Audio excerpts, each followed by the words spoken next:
కర్ణాటక రాష్ట్రానికి వెళ్ళి మాట్లాడుతున్నప్పుడు అంటే ఎంత అలసత్వంతో ఉన్నాం అని చెప్పడానికి 140 కోట్ల ఎర్రచందనం దొంగలు కర్ణాటక అటవీ శాఖ అధికారులు స్వాధీనం చేసుకున్నారు. దాన్ని వాళ్ళు అమ్మేశారు. అది నేను కుంకి ఏనుగుల కోసం వెళ్ళి వాళ్ళ ఇంటరాక్షన్లో వాళ్ళు థ్యాంక్స్ చెప్తున్నారు. మీకు థ్యాంక్స్ చెప్పాలి, మాకు మీ వల్ల మాకు 140 కోట్లు మా అటవీ శాఖకి వచ్చినాయి అని. ఏంటి వచ్చినాయి అంటే మీరు కొట్టేసిన ఎర్రచందనం, మీ స్మగ్లర్లు కొట్టేసిన ఎర్రచందనం దొంగలు మేము ఇక్కడ పట్టుకుని దాన్ని వేలం పాటలు అమ్మేసి మాకు 140 కోట్లు వచ్చిందని. అంటే దీనికి అప్పుడున్న మంత్రులు కానీ ఒక్కరు కూడా బాధ్యత తీసుకోలేదు. ఈరోజు దాన్ని పొలిటికలైజ్ చేయడానికి కూడా పెద్ద ఎక్కువ మాట్లాడే దాని గురించి, ఎందుకంటే జరిగిపోయిన దాని గురించి మనం ఏం చేయలేం, కానీ ఏం కరెక్షన్స్ చేయాలి భవిష్యత్తులో అనే దాని మీద ఉంది. దీంట్లో కూర్చోబెట్టి ఎస్పీ సుబ్బారెడ్డి గారి నేతృత్వంలో టాస్క్ ఫోర్స్ పనిచేస్తూ ఉంది. రెడ్ శాండర్స్ని ట్యాకిల్ చేసే టాస్క్ ఫోర్స్. దీని గురించి కూర్చోబెట్టి అటవీ శాఖ అధికారులతోటి కానీ అండ్ టాస్క్ ఫోర్స్ అధికారులందరితో కూర్చోబెట్టి 5 జిల్లాల ఎస్పీలతో కూర్చొని మాట్లాడాం. ఇప్పుడు దాకా ఒక రివ్యూ మీటింగ్ చేశాం.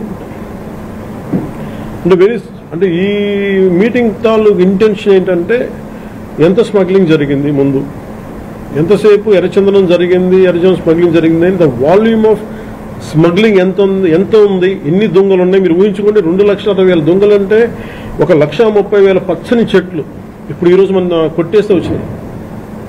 దీనికి కొన్ని లక్షల చెట్లు కొట్టేస్తున్నారు, కానీ ఇంకో 2 లక్షలు అదనంగా కొట్టింటారు. కానీ తక్కువలో తక్కువ క్లోజ్ టు ఒక 1.5 to 2 lakh చెట్లు కొట్టేస్తుంటారు. ఇది మనకి అందరినీ లెక్క.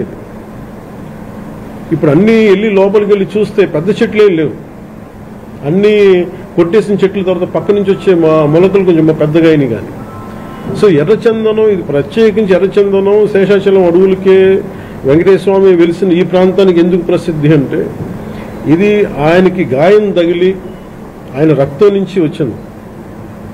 అందుకే దానికి ఆయన రక్తం కింద పడింది కాబట్టి ఆ రక్తాన్ని వృధా పోనివ్వటం ఎందుకని చెప్పి దానిని ఆయన ఎర్రచందనంగా చేశారనేది ఇది మన శాస్త్రాలు చెప్తా ఉంటాం.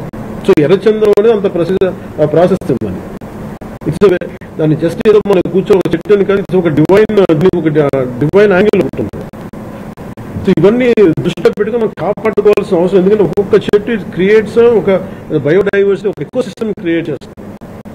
అడ్డగోలుగా డబ్బుల కోసం అడ్డగోలు ఖర్చు పెట్టేస్తే, ఇష్టారాజ్యంగా చేస్తే అసలు ఎవరు ఏమీ చేయలేరు అనుకున్నప్పుడు రాగానే గౌరవ ముఖ్యమంత్రి చంద్రబాబు నాయుడు గారు రాగానే మేము ప్రత్యేకించి మేము పట్టుకుని లా అండ్ ఆర్డర్ ఒకటి, రెడ్ స్టాండర్డ్స్ ఒకటి మేము ఫర్మ్ హోల్డ్ తీసుకోవాలి, ఫర్మ్ స్టాండ్ తీసుకోవాలి నిర్ణయించుకున్నాం.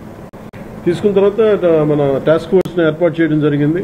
ఆ టాస్క్ ఫోర్స్లో కూడా ఇప్పుడు దాకా నేను ఎప్పుడైతే మన కర్ణాటకకి వెళ్ళానో కర్ణాటక అటవీ శాఖ మంత్రి గారిని కానీ గౌరవ ముఖ్యమంత్రి సిద్ధరామయ్య గారిని నేను అడిగింది ఏంటంటే వీళ్ళ స్టేట్ టు స్టేట్ ఒక కోఆపరేషన్ కావాలి, మాకు ఒక అండర్స్టాండింగ్ లేదు, లెటర్ ఆఫ్ అగ్రిమెంట్ లేదు, లెటర్ ఆఫ్ అండర్స్టాండింగ్ లేదు.